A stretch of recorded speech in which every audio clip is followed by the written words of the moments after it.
Good afternoon. So thank you for coming for our second annual surgical fellowship fair. Just maybe we'll just do a show of hands. How many residents are here? I think there's a few. Okay, great. And how many are actually planning on pursuing a fellowship? So I think this is part of the problem. I think there's, as general surgery residents, there's a lot of different avenues available to us. I think more so than other subspecialties, and oftentimes it's very daunting trying to figure out which path is best suited for our interest and our personality type. So the symposium today is broken down into various different fellowships, and we've invited speakers and leaders from various major surgical societies that represent each of those fellowships, and that'll give us an overview of what it's like to pursue a career with that in that pathway. As I talked about, sometimes this process can be really daunting. We don't get exposure to every different facet of every subspecialty. Sometimes we associate it with a mentor. They usually have their niche area, so it's important to kind of get exposure to all those different facets. And barely having started as a senior resident, you have to ask yourself, okay, who do I network with? Who do I do research with? Which annual society meeting do I attend? Maybe you're interested in esophagus or upper GI, so do you go to SAGES? Do you go to SSAT? Maybe you should go to a thoracic conference. So these are all the different questions that you ask yourself. And so this symposium is really set up to address those questions. And this is really your opportunity to grill the speakers, ask them about everything from what it's like to pursue a career and that what is 10 years down the line, what's the subspecialty going to look like, what is the average day in the life of a surgeon who does this type of career. So why are we here? Why do people do fellowships? There's obviously there's the ever increasing changing landscape in surgical education. Oftentimes this is attributed to things like limited work hours, decreased case volumes, an increased emphasis on safety and cost control in the operating room that affects surgical training.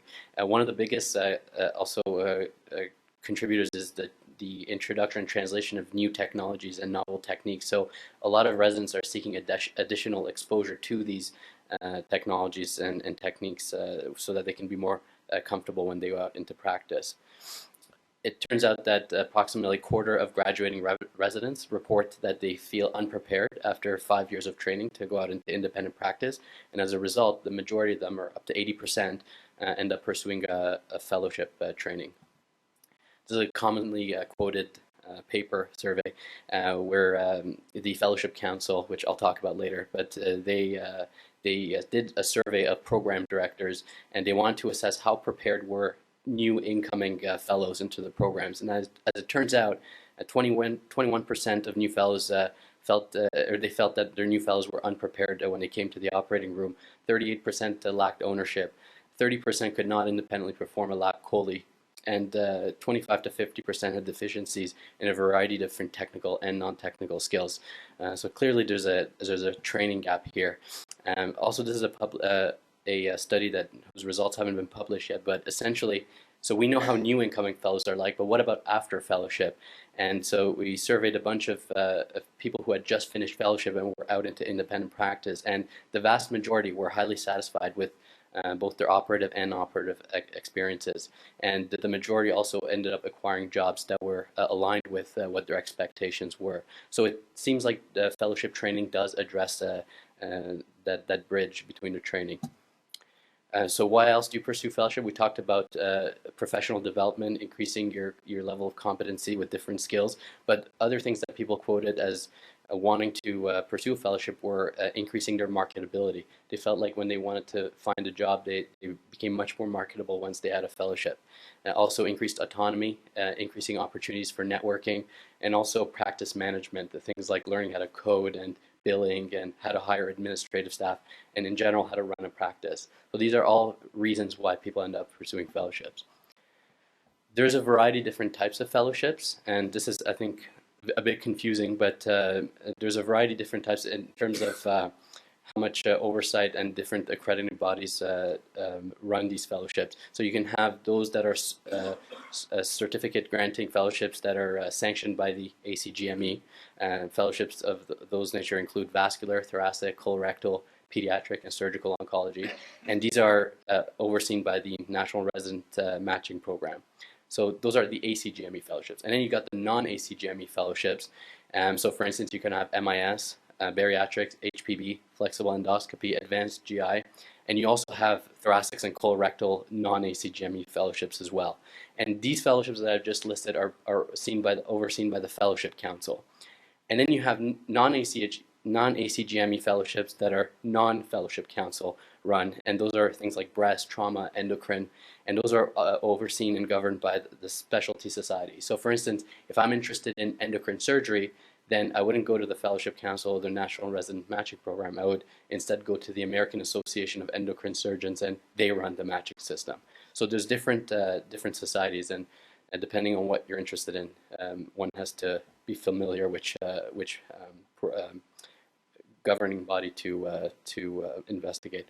And I just put the websites there. The NRMP and the Fellowship Council, so they have all the statistics relevant to every program.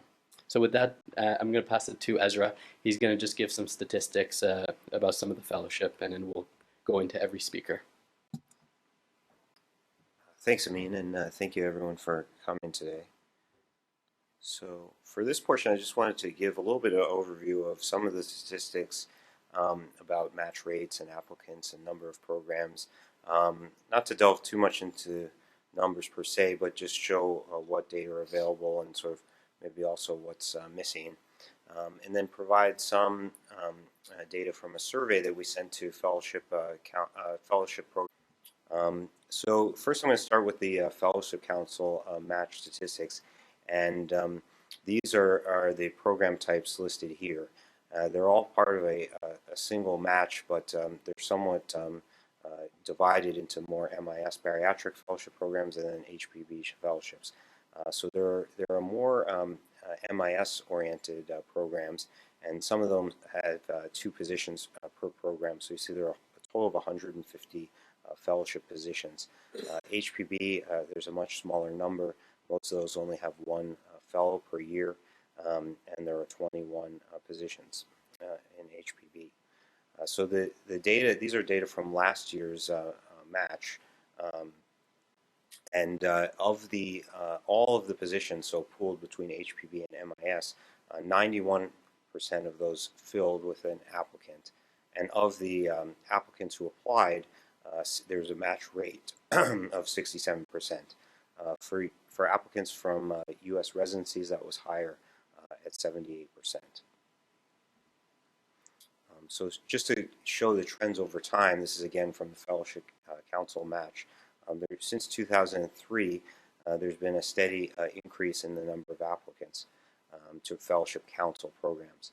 There's also been an increase in the number of positions, that is fellowship programs and positions, as you can see here in the blue line, but that rate of increase is not quite as steep as the rate of increase in applicants. So as a result, the percent of applicants applying who match has decreased slightly over this time period. And here you can see the number of applicants per position.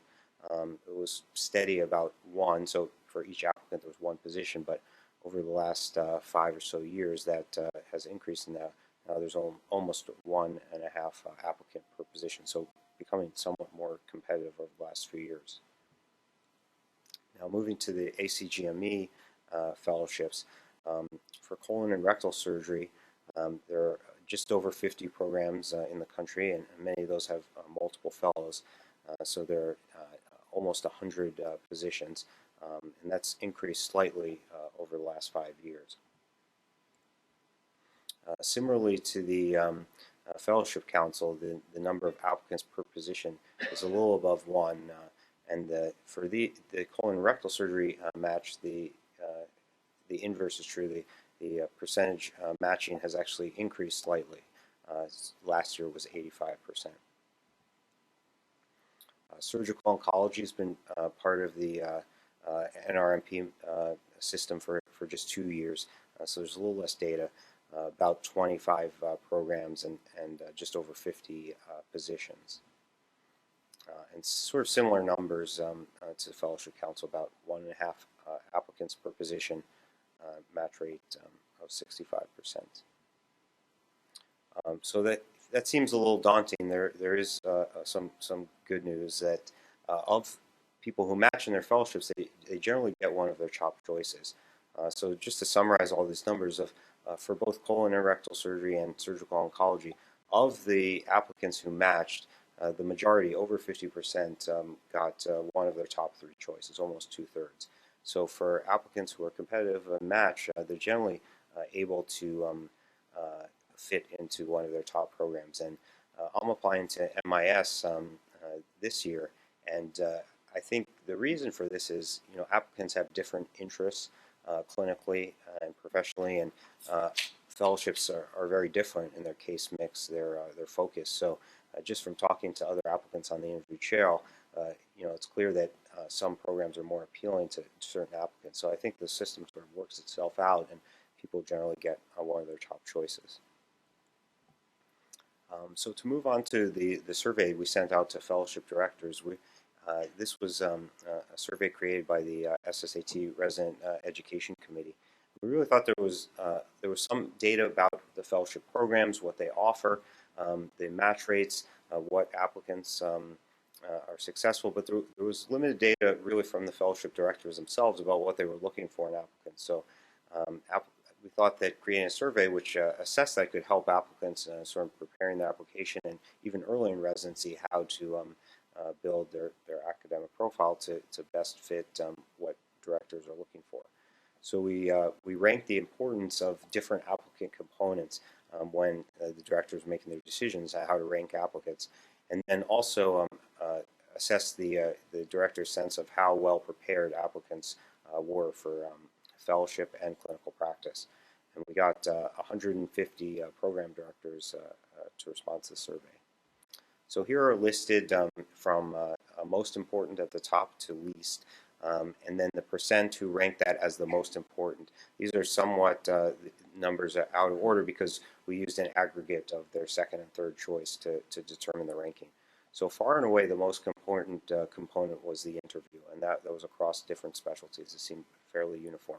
Almost half of program directors listed that as the most important factor in determining their rank list, followed by a letter from a subspecialty faculty, and then the quality of the residency program. And then you can see the rest in order listed here.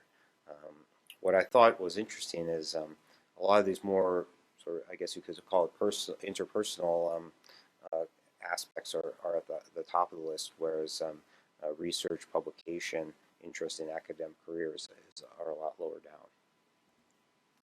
We also asked the fellowship directors how well they thought that graduating residents were prepared for fellowship, both in terms of technical skills and clinical judgment.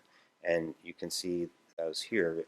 More than half, 2/3 agreed or strongly agreed that graduating residents were prepared for fellowship. However, when we asked the same question about independent clinical practice, the numbers were much lower. So only 30% of fellowship directors agree that residents were independently prepared for clinical practice in terms of technical skills, and 42% in terms of clinical judgment. So I think, again, providing evidence that fellowship is worthwhile and maybe even necessary in this day and age. So with that in mind, I'd like to move on to the faculty speakers to talk about each of the subspecialty fellowships. The first